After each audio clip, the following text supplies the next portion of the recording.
Hi friends, இன்னைக்கு நம்ம பார்க்க போற topic singularities of one analytic function. இந்த வீடியோ போறதுக்கு முன்னாடி நம்மளோட சேனல் உங்களுக்கு பிடிச்சிருந்துச்சுன்னா லைக் பண்ணுங்க, கமெண்ட் பண்ணுங்க, ஷேர் பண்ணுங்க, மறக்காம Subscribe பண்ணுங்க. Singularities of one analytic function.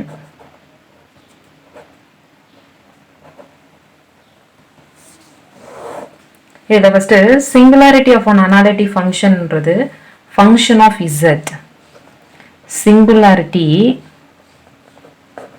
Singularity of one analytic function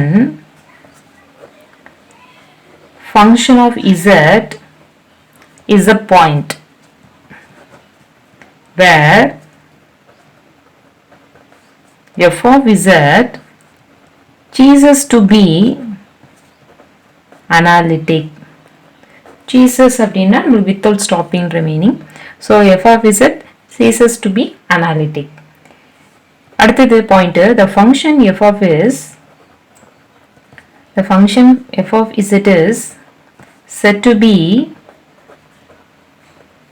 be singular.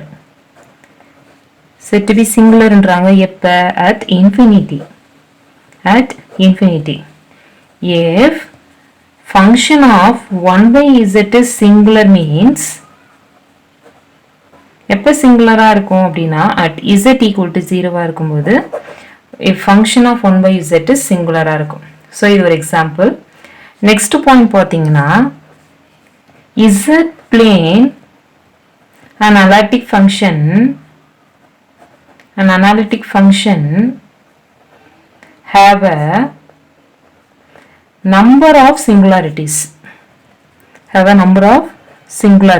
இது பார்த்தீங்கன்னா இதில் இருக்க third point. Next isolated singularities. இந்த ஐசோலேட்டட் சிங்குலாரிட்டியில் பார்த்தீங்கன்னா if function of z is not analytic in the neighborhood of z equal to z0. So singularity சொல்லியிருக்கேன். சிங்குலாரிட்டிஸில் 3 point சொல்லியிருக்கேன். அடுத்தது ஐசோலேட்டட் சிங்குலாரிட்டியில் function of z is not analytic in the neighbourhood of z is equal to z not அப்படின்னு சொல்லியிருக்கேன். இதில் வந்து பார்த்தீங்கன்னா டைப்ஸ் இருக்குது. அந்த டைப்ஸ் வந்து என்னென்னு நான் உங்களுக்கு சொல்கிறேன். ஃபஸ்ட்டு டைப்ஸ் என்ன அப்படின்னு பார்த்தீங்கன்னா போல்ஸ். ஃபஸ்ட்டு டைப் பார்த்தீங்கன்னா போல்ஸ் ஆர் நான் எசென்ஷியல் சிங்குலாரிட்டிஸ்.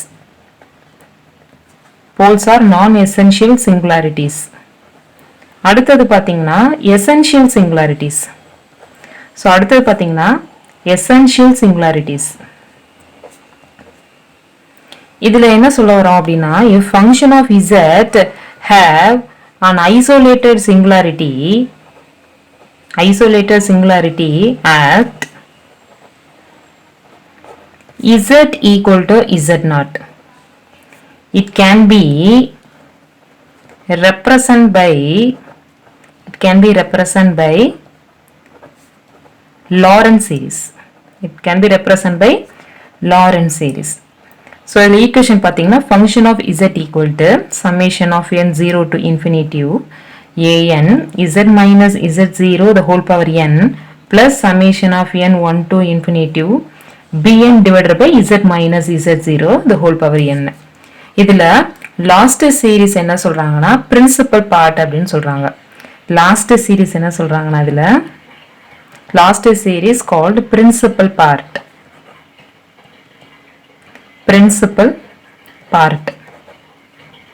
இதுல 3 பாசிபிலிட்டிஸ் இருக்கு. அது என்னன்னு நான் உங்களுக்கு சொல்றேன். பிரின்சிபல் பார்ட்ல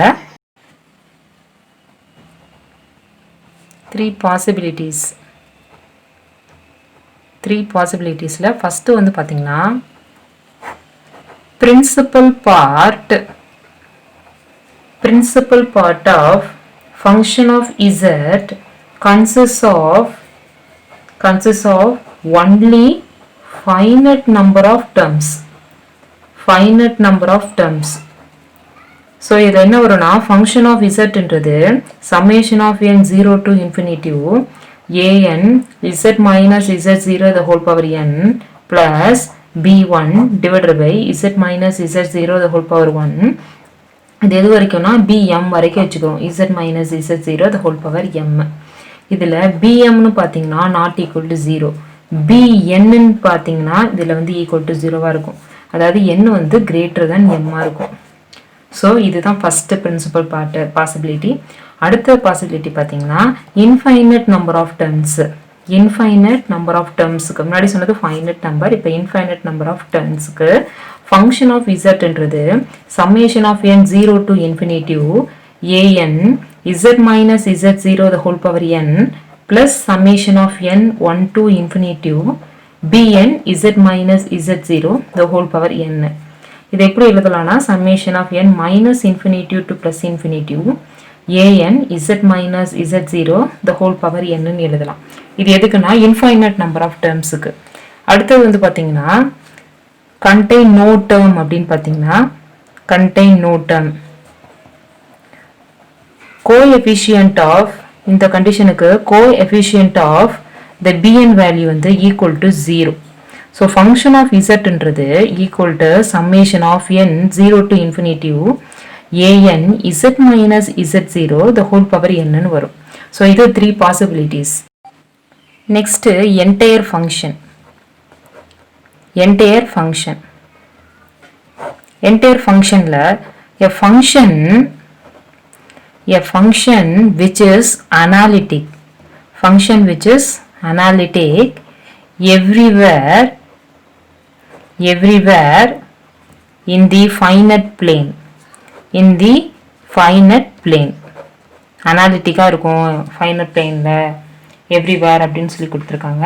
இதில் வந்து function is அனாலிட்டிக்காக இருக்கும். function is everywhere வந்து அனாலிட்டிக்னு சொல்லிட்டோம் ஒவ்வொரு plane finite planeலையும். function is analytic at infiniteல கூட analytic. அதே மாதிரி it is bounded for all z values.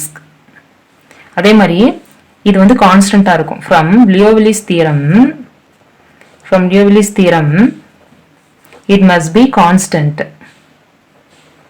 It must be constant.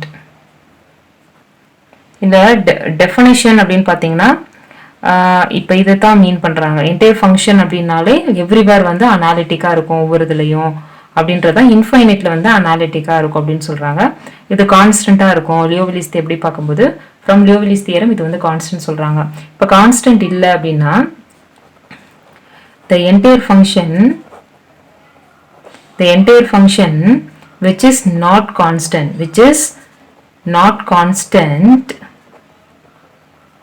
must be singular. constant இல்ல அப்படினா must be singularன்றாங்க. so இது important at infinitive. so இதுல constant சொல்றாங்க, constant இல்லன்னு ஒன்னு சொல்றாங்க. for example இதுக்கு என்ன சொல்லலாம் அப்படினு பாத்தீங்கன்னா e power z sin z cos z எல்லாமே இதுக்கு ஒரு எக்ஸாம்பிள். so உங்களுக்கு வந்து entire function இல்ல என்னன்னு சொல்லியிருக்கேன். அடுத்தது வந்து பார்க்க போறது வந்து Meromorphic function.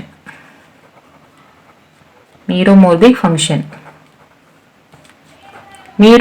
function அப்படின்னா analytic function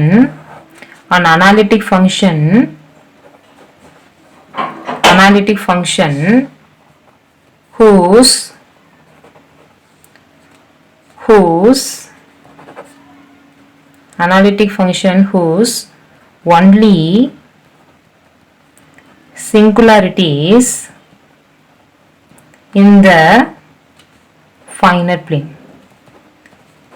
singularities இருக்கும் finite plane னு சொல்றாங்க. இது வந்து poles அப்படினு சொல்றாங்க. so இந்த ஃபங்க்ஷனை நம்ம Meromorphic function னு சொல்லலாம். next branch point. branch point na this is a kind of polarity.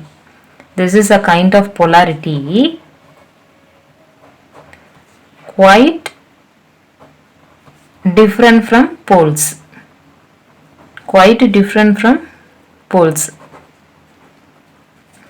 அடுத்த point if we restrict to a single valued functions then the singularity is the pole. The singularity is the pole. இப்போ the multi-valued functions, the multi-valued function வந்து usually multi-valued functions usually possesses two or more distinct values.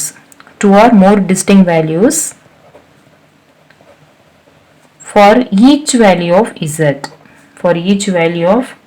z. இதுக்கு example சொல்லணும் அப்படின்னா root